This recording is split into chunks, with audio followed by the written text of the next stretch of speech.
Le révérend pasteur Aimé Prudence Djido est avec nous pour la rubrique Instant Famille. Vous le connaissez bien, coach en question d'entreprise et de famille, auteur de 17 livres, consultant, formateur et actuellement révérend pasteur à l'église évangélique des Assemblées de Dieu, Temple Philadelphie d'Agla à Clomé. Alors que nous entrons dans le dernier trimestre de l'année 2025, il vient nous enseigner comment bien aborder ces 3 mois. Pasteur, soyez les bienvenus. Merci beaucoup, Eunice, et bonsoir à tous les téléspectateurs. On espère que vous allez bien. Oui, je rends grâce, je bénis le nom du Seigneur.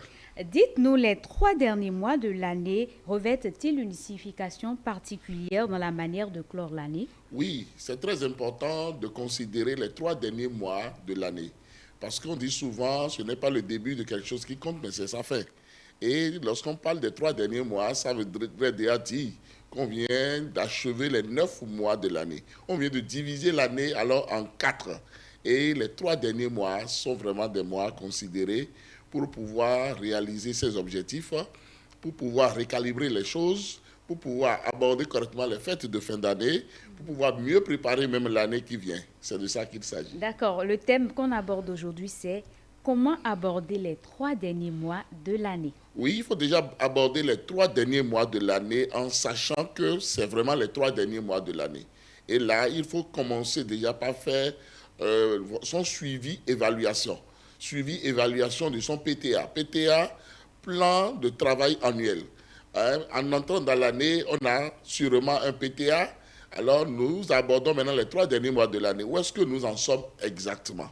Il faut faire le suivi, il faut faire l'évaluation pour pouvoir voir est-ce qu'il y a eu des blocages, est-ce qu'il y a eu des réalisations. Célébrer les réalisations pour recalibrer maintenant tout ce qui alors n'a pas pu aller et se poser la question de savoir pourquoi est-ce que tel ou tel objectif n'a pas pu être atteint, pour pouvoir savoir qui est-ce qu'il faut blâmer, qui est-ce qu'il faut encourager, qu'est-ce qu'il faut faire pour pouvoir alors réaliser maintenant ces objectifs-là avant la fin de l'année. C'est de ça qu'il s'agit. Et quelles sont les erreurs que nous devons éviter durant cette période? Il faut vraiment éviter durant cette période alors d'aborder ces 3 derniers mois-là avec précipitation, avec vitesse, avec agitation.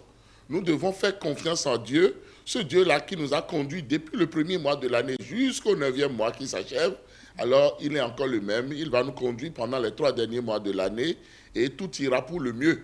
Il faut faire confiance en Dieu, il faut prier et il faut être à l'aise, il faut être réellement équilibré et vraiment aborder ces 3 derniers mois-là avec foi, avec détermination. Il ne faut pas perdre son temps. Parce que la perte de temps, lorsque vous perdez le temps, vous perdez alors le trésor le plus précieux que Dieu a donné à tout le monde.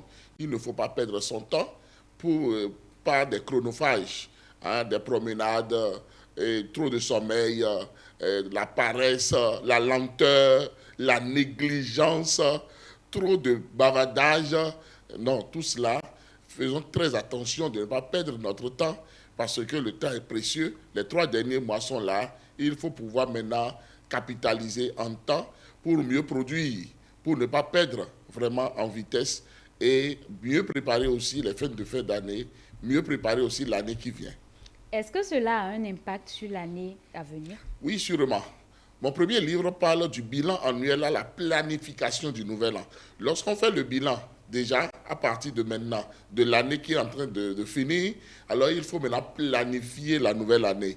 Parce que lorsqu'on ne fait pas le bilan de ce qui est passé, on ne peut pas savoir où est-ce que nous en sommes exactement, où est-ce que nous devons maintenant aller, comment revoir la direction des choses, qu'est-ce qu'il faut faire pour alors avoir plus de croissance, plus d'abondance, plus de paix, plus de joie, plus de clients dans son entreprise. Est-ce qu'il faut revoir telle ou telle entreprise ou bien est-ce qu'il faut fermer? Où est-ce qu'il faut maintenant se situer finalement? Quelles sont les formations à faire, les recyclages à faire? Est-ce qu'il faut renforcer le personnel? Est-ce qu'il faut diminuer son personnel? Comment il faut gérer les ressources? Donc tout cela sont des questions qui doivent revenir pour pouvoir mieux planifier l'année qui vient parce que c'est très important. Lorsque on réussit bien cette année, on se projette déjà sur l'année à venir et c'est de ça qu'il s'agit. Dans ce cas, quel conseil donneriez-vous pour bien clore l'année? Oui, pour bien clore l'année, je dirais déjà alors à toutes les familles qui m'écoutent de commencer déjà par faire preuve de beaucoup de foi. Donc, ayez foi en Dieu, ne perdez pas le temps, travaillez mieux et revoyez vraiment tous les objectifs pour voir où est-ce que vous en êtes réellement, le suivi, évaluation de tout ce qui a été planifié dans l'année pour voir est-ce que nous avons pu atteindre les 100% de réalisation, nous sommes à quel pourcentage, qu'est-ce qu'il faut réparer, qu'est-ce qu'il faut faire, comment célébrer les réalisations, tout cela c'est très important. Et aussi, alors les fêtes de fin d'année sont là, ces fêtes-là ne doivent pas être une surprise. On doit pouvoir se préparer d'ores et déjà pour ces fêtes-là, pour faire du bien à tous ceux qui nous entourent, pour encourager alors les membres de son personnel et toutes nos familles, nos proches, vraiment être dans la fête, être dans la célébration, parce que Dieu a dit soyez toujours joyeux. S'il n'y a pas la joie quelque part, il y aura la maladie, il y aura le blocage, il n'y aura pas le développement. Donc il faut célébrer tous les moments de joie, c'est de ça vraiment qu'il s'agit.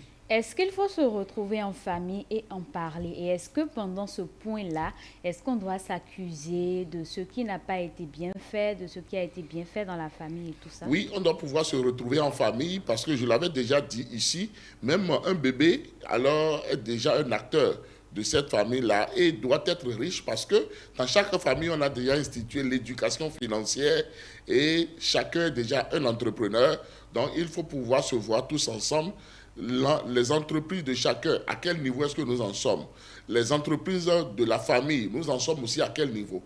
Quels sont nos niveaux de réalisation? Est-ce qu'il y a eu des gaspillages? Est-ce qu'il y a eu des pannes?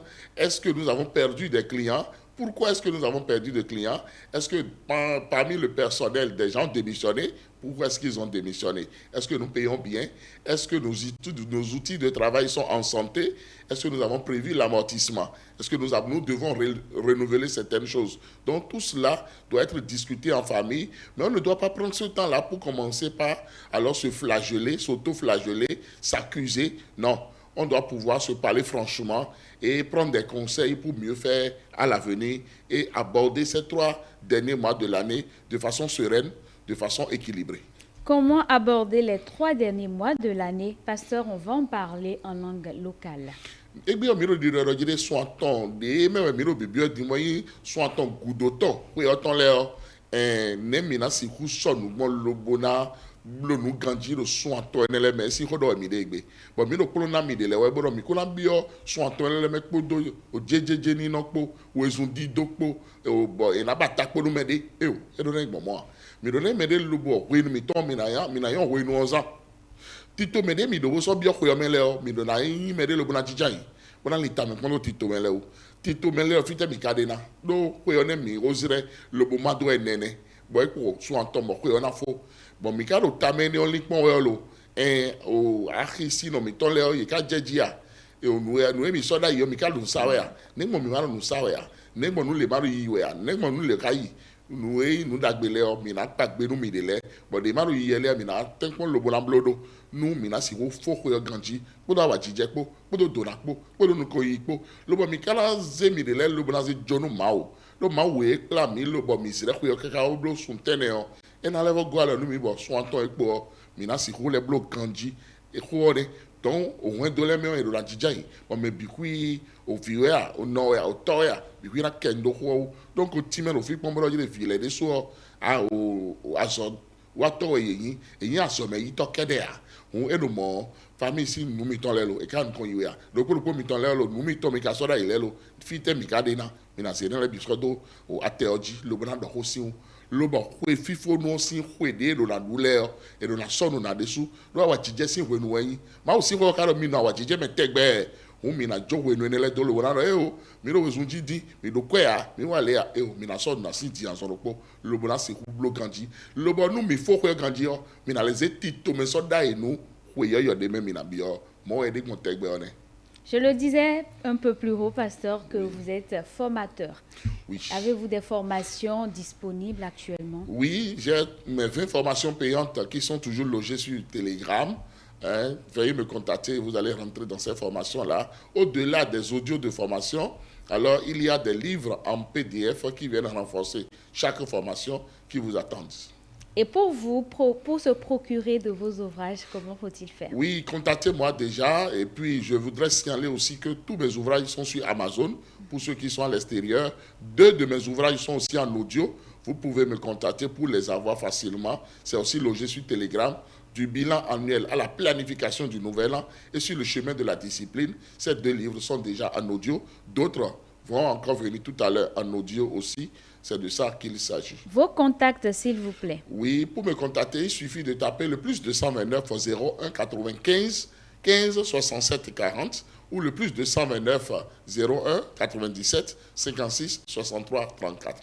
En somme, les 3 derniers mois de l'année sont une période stratégique à la fois pour achever nos projets, renforcer notre foi et préparer l'avenir. Grâce aux précieux conseils du révérend pasteur Aimé Prudence Djido, nous savons désormais qu'il ne s'agit pas seulement de finir l'année, mais de la clore avec sagesse et détermination. Merci, pasteur, pour ce partage inspirant. Oui. Chers téléspectateurs, c'est la fin de votre rubrique Instant Famille. Je vous retrouve juste après ceci.